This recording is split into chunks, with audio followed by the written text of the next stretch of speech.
Welcome students. Today we will discuss about chapter 1 of political science, that is power sharing.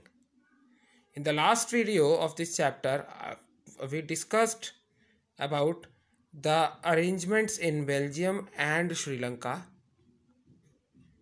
in which I told you that in Belgium there is a three-tier system of government working. Why? Because of the conflicts arising between Dutch and French people, where the French people, they were 40% in population and they were living in the northern part of Belgium that was known as Wallonia, whereas these Dutch people, they were the majority group in the population, which was around 59%, and they were living in the southern part of Belgium that is called Flemish. So these people were called Flemish, and these who were living in North Belgium, they were known as Wallonia. And apart from this, 1% of the German speaking population was living in Brussels. So in Belgium, they arrived at a conclusion and they formed three different tiers of government. That is, first was the central government, and second was the state government, and third one was the community government. The state government was not answerable to the central government. It was free to take decisions relating to state. Whereas the community government, as you know, community is basically, when we talk about community, three things: society, the culture, and the language, because language is very important and integral part of culture. So this community government was to frame the laws on culture, on the language, and other such language related issues. And this community government comprised of only the German speaking class. Then we have saw what happened in Sri Lanka, the conflict arising between the Sinhalas, that is the natives of Sri Lanka, and the Tamils, that is the Indian people, Indian Sri Lankans who were living in Sri Lanka. This conflicts between these two arise due to majoritarian. What is majoritarian? Majoritarian refers to a concept or ideology in which the majority community becomes able to rule the government and rule the country, and it can follow its own ways to show its supremacy and to hide or to become dominant, to hide the minority or to become dominant or to show their dominance over the minority group. So in Sri Lanka, majoritarian practices were followed by the Sinhalas, and Sinhala was made the state language, official language. Sinhala people, they were given reservations in university jobs and the public jobs, that is the government jobs. All this infuriated and it resulted in a civil war. Now question comes, what is power sharing? This was what we have discussed in the last video. Now we will discuss what is power sharing. Power. All of us are having energy. All of us are capable of doing work. Then what is power? When we are able to perform our work with extra energy, or we have the extra potential to get our work done, that is power. Here, since we are studying civics, it's not related to science, so we will state power sharing and we will relate power sharing with the government. Now, what is government? We know this word, we have heard this word so many times. Then what exactly is government? It's a group of people who are given the authority to rule over an area or over a certain population. That is government. It's a virtual term, but it is present in reality. It refers to a group of people who are the central or prime authority and who have the power, or who are vested with the power to rule, to frame the laws, to frame the policies, and to implement the policies. Now, what is power sharing? Power sharing refers to the sharing of power or sharing of supremacy or authority between different groups.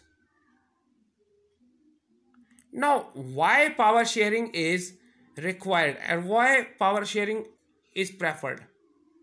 See, as we have seen in the above two examples of Belgium and Sri Lanka, from which the chapter starts, these two stories, we have seen that if the power sharing is not done properly and in a wise manner, it can lead to conflicts which were soon resolved by judicious efforts of the people with common cooperation of the people in Belgium, but which resulted at the same time in civil war in Sri Lanka. Now, if we see Belgium and Sri Lanka, why the chapter starts with Belgium and Sri Lanka? Why it is not starting with Afghanistan or Maldives or some other neighboring countries like China? Because in Belgium and Sri Lanka, there is diversification, diversity in population is seen. These two countries, they have a diverse characteristic of population, that is, it is comprising of different social groups which are living in the same country. So this power sharing is very important when a country is having diverse population or diversification in the population is seen.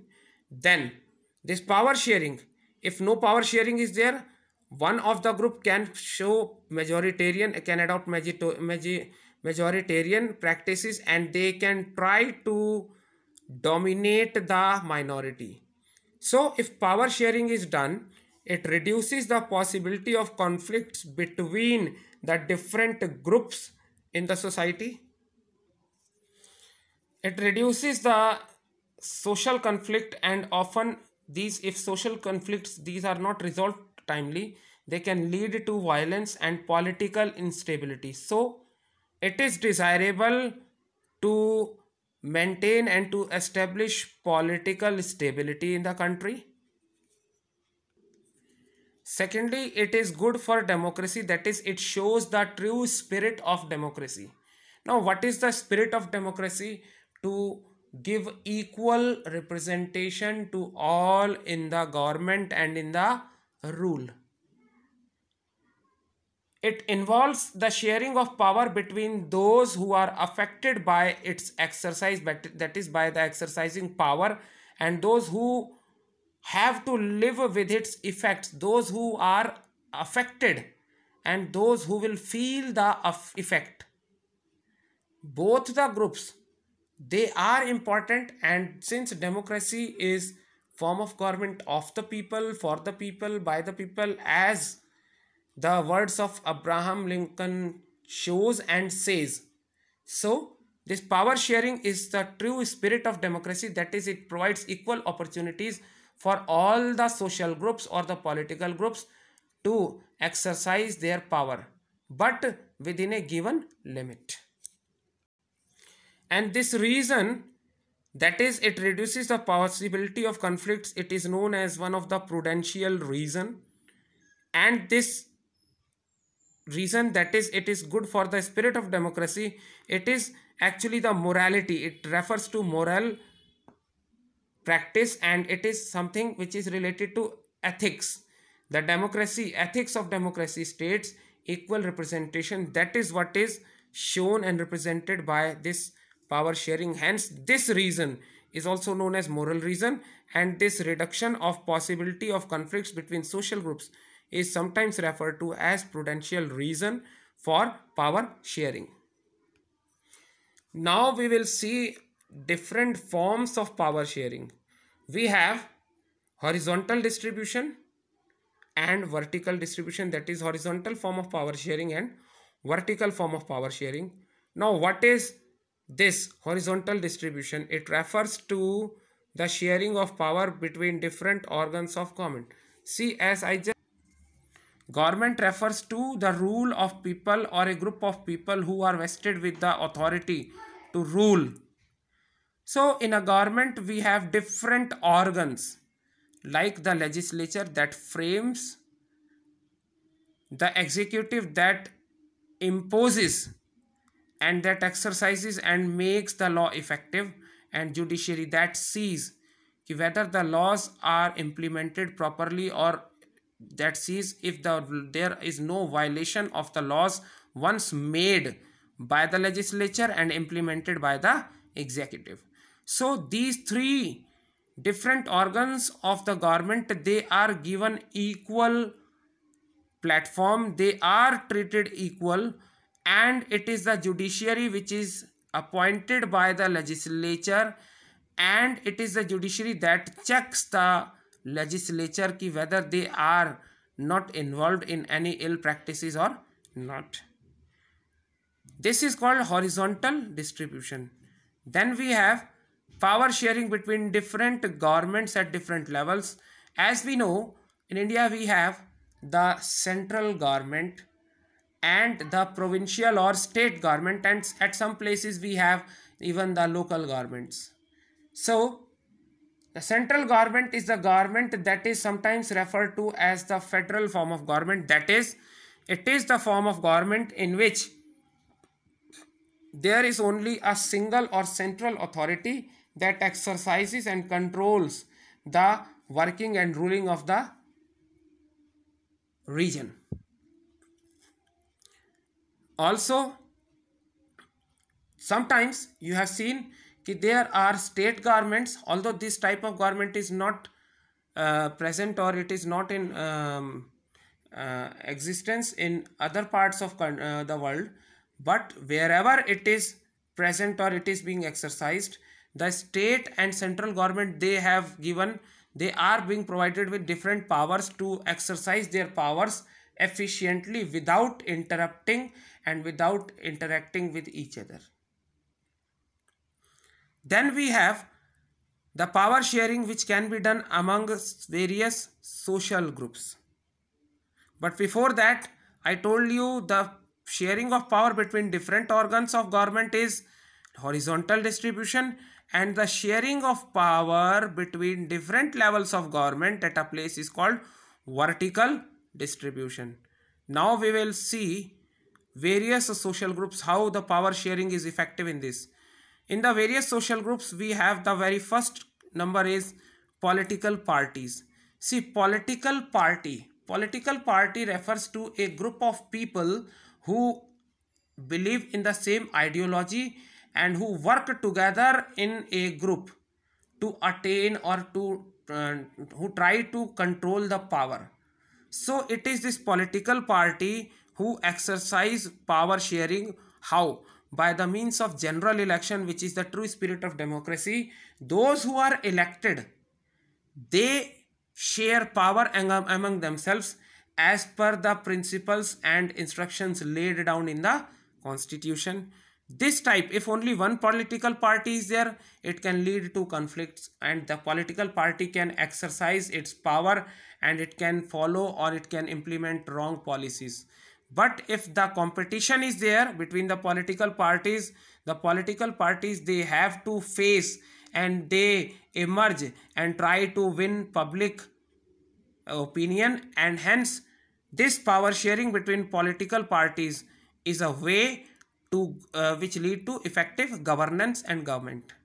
Second is the pressure group. Pressure group refers to a group of people who are involved in the same occupation or who are working in the same field, who belong to the same field in fact, and this pressure group, they try to persuade their feelings, they try to persuade their demands, they try to persuade the governments to follow and to accept their demands when it comes to framing policies, especially the industrial pressure groups. Then the popular movements. The popular movements, they give rise to various social events and social emergings, social uprisings, like we have seen that Anna Andolan, which gave rise to Aam Aadmi Party, and now it's a major political party in Delhi politics. So these movements, they are shared by people and it leads to power sharing. That's all in this video. In the next upcoming video, we will discuss about next chapters. Thank you.